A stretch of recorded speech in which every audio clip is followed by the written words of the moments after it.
Баршаларыңызға қайырлы күн достар, қош келдіңіздер менің каналыма. Бүгін мен бауырсақ жасаймын. Бауырсақ рецепттері өте көп, әртүрлі жолмен жасалынады. Бүгін мен осы рецептпен бөлісейін деп тұрмын. Маған бұл рецепт қатты ұнайды. Бұрыннан бері осыны қолданып келе жатырмын. Видео қызықты болса, менімен бірге болыңыздар. Ол үшін бізге қажет болады 200 мл сүт. Сүт менде тоңазытқышта тұрған сүт, салқын түрінде. Сүтті құямыз. Одан соң менде ыстық қайнаған су 200 мл. 1 шай қасық қант, жарты шай қасық тұз. Кез келген ашытқы алуға болады. Менде құрғақ ашытқы, тез әрекет ететін ашытқы. Онымен бірге қосып көтерілетін ашытқы.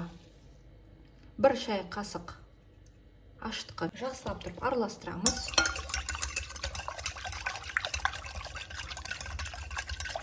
Бұл енді міндетті емес, өздеріңіз қалауынша сары майды салсаңыздар болады, немесе салмасаңыздар болады. 5 грамм немесе 10 грамм осындай менде сары май. Кез келген сары майды алуға болады. Менде қолдың сары майы. Бұл енді міндетті емес, өздеріңіз қалауынша. Сары майды саламыз. Ұнымызды аламыз. Кез келген ұн алуға болады. Мен бүгін бірінші сұрып ұнды қолданамын. 600 грамм ұн қажет болады.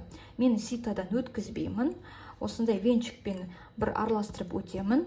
Соның өзінде ол жақсы көтеріліп, воздушный, пышный болады. Осылай венчикпен бір өткізіп араластырып аламын. Менде 600 грамм ұн.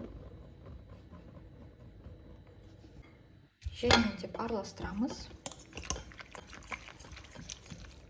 Ұнды көп салмаңыздар.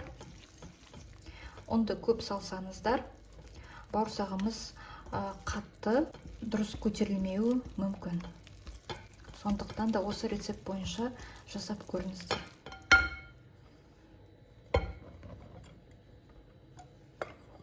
Жақсылап тұрып араластырамыз.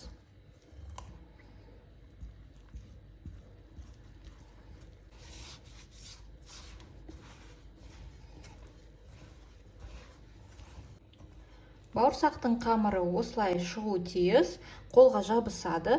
Бұл нормально. Ұнды көп салсаңыздар, онда біздің бауырсағымыз өте қатты, арасы піспей, көтерілмеуі мүмкін. Сондықтан да ұнды рецепт бойынша салсаңыздар болады. Сонда біздің бауырсағымыз өте жұмсақ, воздушный болып шығады. Осылай консистенциясы осындай бауырсақтың қамыры. Енді оның үстіне біз қазір сұйық май құямыз. Бір үлкен қасық сұйық май. Қолға құям. Осылай біздің бауырсағымыз қамыры дайын болды. Бауырсақтың қамыры осылай шығады. Бетін жауып, шамамен 40 немесе 1 сағатқа жылы жерге қойып, көтерілуі тиіс. Бауырсақтың қамыры 1 сағаттан соң жақсы көтерілді. Осындай болып шығады.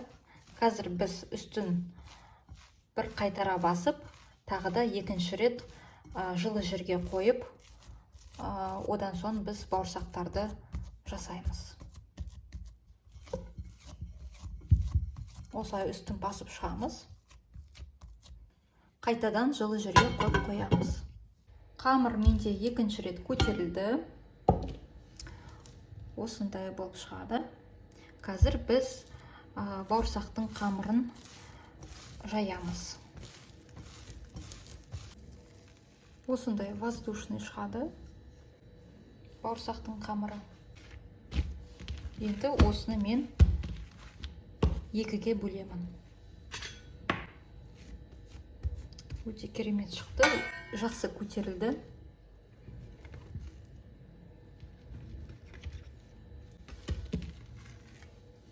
Екіге бөлемін.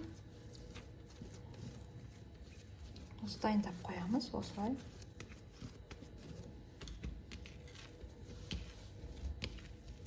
Қамыры эластичный, қолға жабыспайды.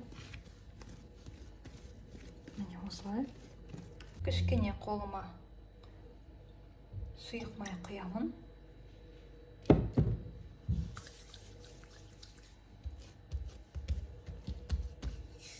Осылай оқтаумен жайып шығамыз. Осындай қамыр шығуы тиіс.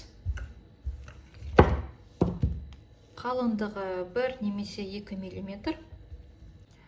Арнайы осындай бауырсақ жасауға арналған құралды қолданамын. Бұл осындай форма, яғни кольцо деп аталады.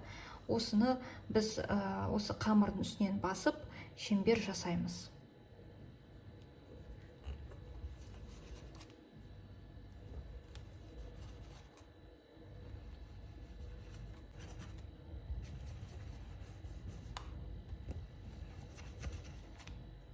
Мен осындай противенді аламын. Үстіне орамалды жаямыз.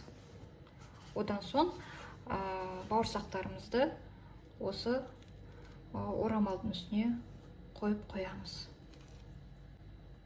Бауырсақтың формаларын осылай дайындап қоямыз. Орамалдың үстіне қойып, бір шамамен 10 немесе 15 минут тағы да бір көтерілсін. Бауырсақтың қамыры 10 минут тұрып, менде осылай көтерілді. Енді ыстық сұйық майға қыздырылған отта қазір біз оны екі жағынан қуырамыз. Бүгін мен осындай сковородкаға жасаймын. Сковородканың астын қосып, ыстық отқа қойып қоямыз. Үстіне сұйық май құямыз.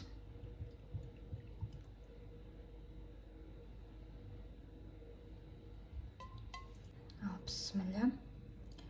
Қызып тұрған майға бауырсағымызды саламыз. Менде қазір үлкен отта тұр. Одан соң біз жаймен отқа қоямыз. Енді қазір мен орташа отқа қойып қойдым. Жаңа менде қатты отта тұрды. Бауырсақты екі жағынан ауыстырып пісіреміз.